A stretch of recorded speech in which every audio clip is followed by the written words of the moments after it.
Keep Right with Ralph K. Ginorio. Voices crying out in the wilderness. The doom criers of contemporary America say that we are, well, doomed. It's the inevitable conclusion of any argument that doom criers make. They mean well. They are like prophets of old who ripped out their hair and tore at their garments in their zeal to awaken something urgent in the minds of somnolent normal people. Such self-tussling illustrates their desperate hope that the message might be received and understood. Surviving dangerous times requires that we be awakened to our imminent peril. Too many of us slumber dreaming dreams of peace and normality. Unless we are alerted by the alarming message of the doom crier, we may be overcome by crisis and destroyed. Doom criers are rarely happy, comfortable, or well-adjusted. They are not entertaining dinner guests and do not make pleasant small talk. The intensity of their awareness that we are imperiled by our own complacency makes it difficult for these doom criers to just take a day off and relax. Instead, the need to express fills every moment with adrenalized tension. How can they rest when those around them so desperately need to be awakened? Remember that doom-crying prophets have in fact saved many throughout history. Abraham, Moses, Joshua, and Isaiah are among the Hebrew prophets who willingly became God's madmen in hopes of serving God by saving man. After 490 BC, Themistocles warned Athens that the Persians would return. He was damned as a warmongering defeatist for doing so. When Xerxes inevitably marched on Athens in 480 BC, desperate Athenians turned to Themistocles, whose planning and leadership saved them, and by extension, all subsequent Western civilization.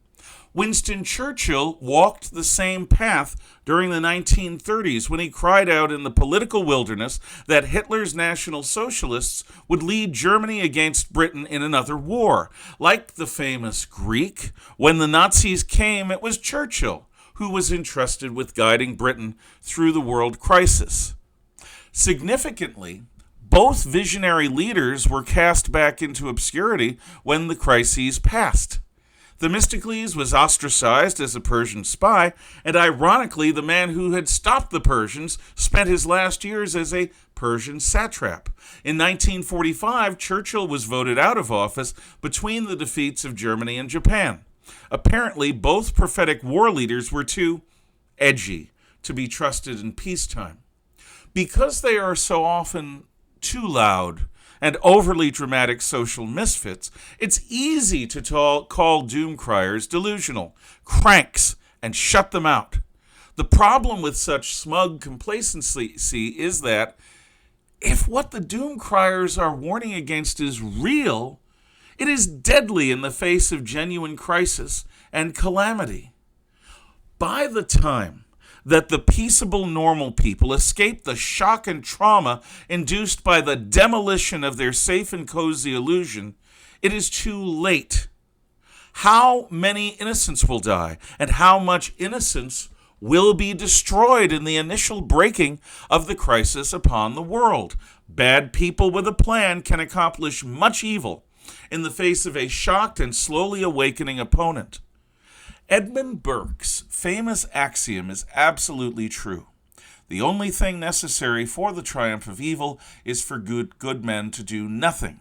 If free people in a basically decent society refuse to protect their liberty, if they even refuse to be vigilant to growing threats against that liberty, then the freedom, decency, and liberty they have taken for granted will soon be lost. As a student and teacher of history, I am at times compelled to cry doom, doom unless we awaken. Here is the essence of my warning. We are increasingly under threat. We need to awaken to save our liberty, our loved ones, and our lives. Within our society, people with thinking machines are preparing to use those machines to enslave us.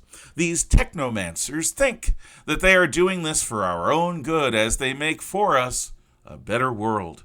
They are utterly wrong. We do not need computers to think for us. As human beings, thinking is our primary job. Do not buy these artificial intelligences. Do not use them. Shut them off. Take back the responsibility of being a self-determined and autonomous person. The caustic philosophies of deconstructivist utopian postmodernism, of race theory, militant feminism, liberation theology, and general Marxism have destroyed our institutions, our schools, our colleges, our media, our culture. Study these enemy ideologies enough to recognize them, awake others to them, and exorcise them like a demon from our society. Only when they are discredited can we in the West rebuild authentically humane institutions. Red China is at war with us. The East has a very different understanding and tradition about war. The hard delineation between war and peace is simply not part of the Eastern tradition. The insulated megalomaniacs that lead the Chinese Communist Party are attacking our food supply, our power grid, our water supply, our computerized banking system, our personal information, our universities, popular culture, economy, and government bureaucracy. Awaken and help to decouple the United States from everything produced in Red China. Be prepared to fight their influence, their propaganda, and God forbid their eventual military attacks, especially against Taiwan. We should each develop the hardy self-discipline necessary for us to fight on to earn victory against this genocidal evil. European and Canadian allies whom the United States protected throughout the Cold War have been captured by a governing aristocracy obsessed with control. Free speech, free assembly, and the very principle of popular sovereignty are being taken apart before our very eyes. Once sufficiently entrenched, these technocrats will work with their progressive fifth column within the United States to assimilate us or destroy us. Awaken to protect our distinct form of American freedom. These are only a few problems that threaten us. Rogue federal judges think that they have the right to overturn the president as chief executive. Climate cultists mean to return humanity to a pre-industrial state, no matter the cost. Religious denominations are losing their ability to clearly discern and proclaim God's word because they are increasingly mired in human politics. Virtuality is replacing reality, swallowing the minds and souls of entire generations of young people. I know, all of this sounds so hyperbolic. Why allow yourself to be disturbed when everything in your life seems so normal? Does it? I mean, truly, one cannot always live in crisis mode, nor should one.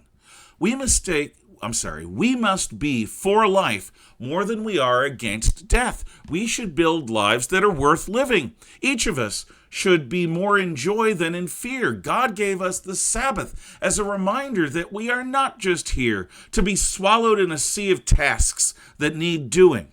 Even Jesus frequently left the crowds to go to the mountaintop to restore himself. To defend humanity, we must first be human. Everyone is free to ignore the melodramatics of doom criers, even ones like me. No one would be happier than I if everything that I warn against is merely the product of my overly excitable imagination. If only this were true. Thank you for listening.